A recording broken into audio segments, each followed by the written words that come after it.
don't get used to it. I put time into drawing those talk sprites for a reason. So, you might have seen that I kinda took a hard pivot from the more varied horror I began this channel with to just start talking mascot horror. I actually don't want to just do that forever. Only talking about mascots, I mean. I don't want to seem like I'm just chasing the views. But why'd I make that pivot in the first place? Why do I make the content that I make? Well, I just legitimately enjoy mascot horror. I tend to latch on to what I affectionately call funny little guys.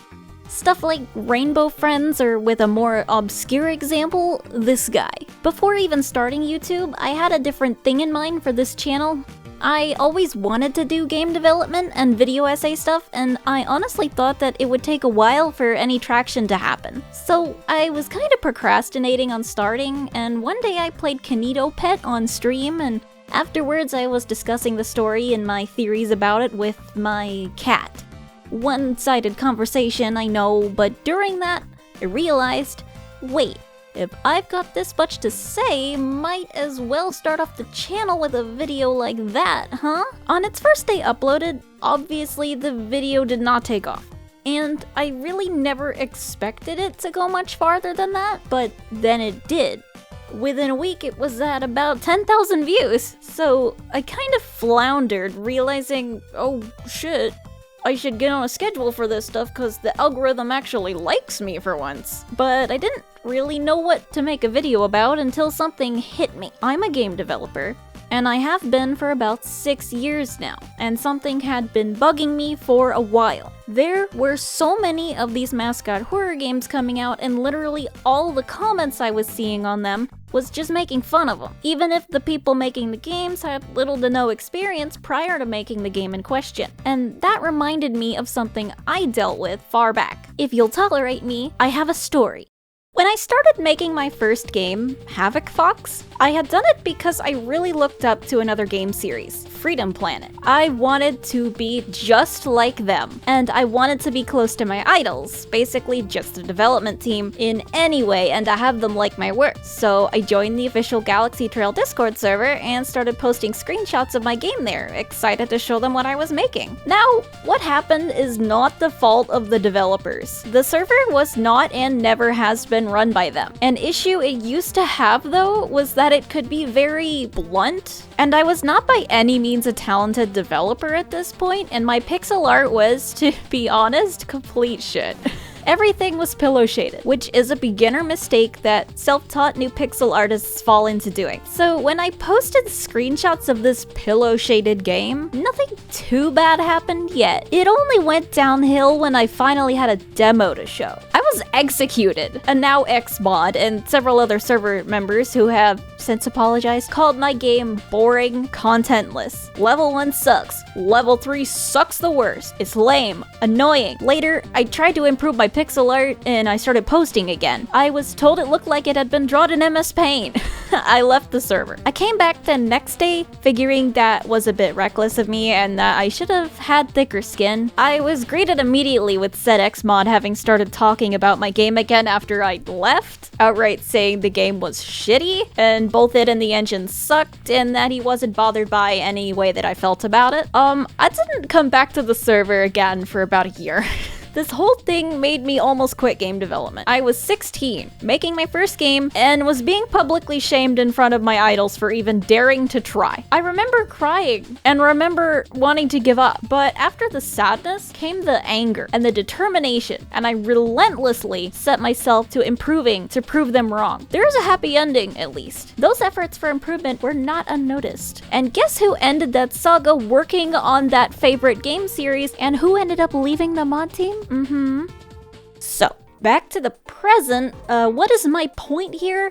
My point is that what's common nowadays, using someone's game entirely for content while making fun of it, is not what I wanted the entirety of mascot horror commentary on YouTube to be. If it was obvious that the game was made with no care put in, then yeah, I'm not gonna be nice to it. Like with Sparky Marky and stuff. And hell, even in Sparky, there were moments of potential. Highlighting those moments of potential and trying to help newer horror game developers was what I decided I wanted to do in my next video after incognito to try and prevent the creators of things like Muzi from feeling like their efforts were a complete failure like I did in the past. I did not expect that video to blow up though. So then I was freaking out, both in a good way and a bad way. In the good way of, oh my god, something finally worked, people actually like to listen to me talk finally, and in the bad way of, oh my god, I gotta keep this up. How am I gonna keep this up? People are actually looking at me now, how do I deal with this? Because to be very transparent with you, suddenly going from having 300 subscribers on your little gaming channel to having over 10,000 on a brand new one in about 3 weeks is scary. You gotta adjust fast if you don't want to shoot yourself in the foot. So I kind of immediately went the path of least resistance, which was more mascot horror, especially recently. But now I've been thinking I want to take a bit of a different path because I feel like I've been looking hypocritical lately. Saying I want to help these mascot developers and then just doing mascot stuff because it's not like I put no effort into my videos. They average about a week to make at least. But I know it'll do well. I'm not gonna stop doing mascot horror content entirely. In fact, I've got one more mascot video cooking, although it is a bit more positive than the last ones. But after some recent events, I realized I want to branch out. I want to talk about different kinds of horror experiences.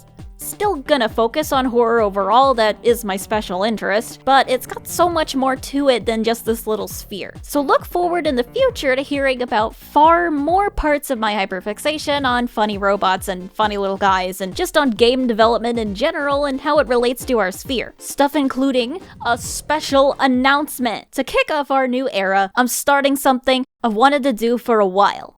Dusky's Indie Horror Initiative. I get a decent amount of emails from people sending me their mascot horror and asking me to play, which works kind of. I don't check my email every day, but if I go looking on my own, it's difficult to find the stuff that ends up being good amidst all the shitposts and whatnot. So I thought, why don't I let everybody have an equal chance of getting on the radar? With this initiative thingy, we've got a form. Everyone, regardless of the size of your social platform, is welcome to fill it out and send your game over to me to play. Every other Friday on my Twitch channel, and hopefully on YouTube whenever I figure out a restream, I am going to do an indie horror day, where I pick at most 3 of the games sent in, it depends on length, and play them on stream. These games can be anything from FNAF fan games to mascot horror to finished experiences published God knows how long ago, just as long as they're yours. And if I like your game enough, I'll do a review video on it to boost it farther. Of course, by filling out the form, you're giving me permission to do this and to monetize it. I want this venture to bring my channel's main focus back to highlighting the efforts of developers who deserve to be known, but might have been failed by the ever-so-fickle algorithm. So be ready because the first Dusky Indie Day happens July 26th. Bring your A game, or bring a game. You know what I mean. As a side announcement, I will begin streaming on a schedule again the Friday right before that, on July 19th. So I hope to see you there. Alright, that's all from me for now. Thanks for listening to me ramble. Dusky out. Wait, that's not my catchphrase.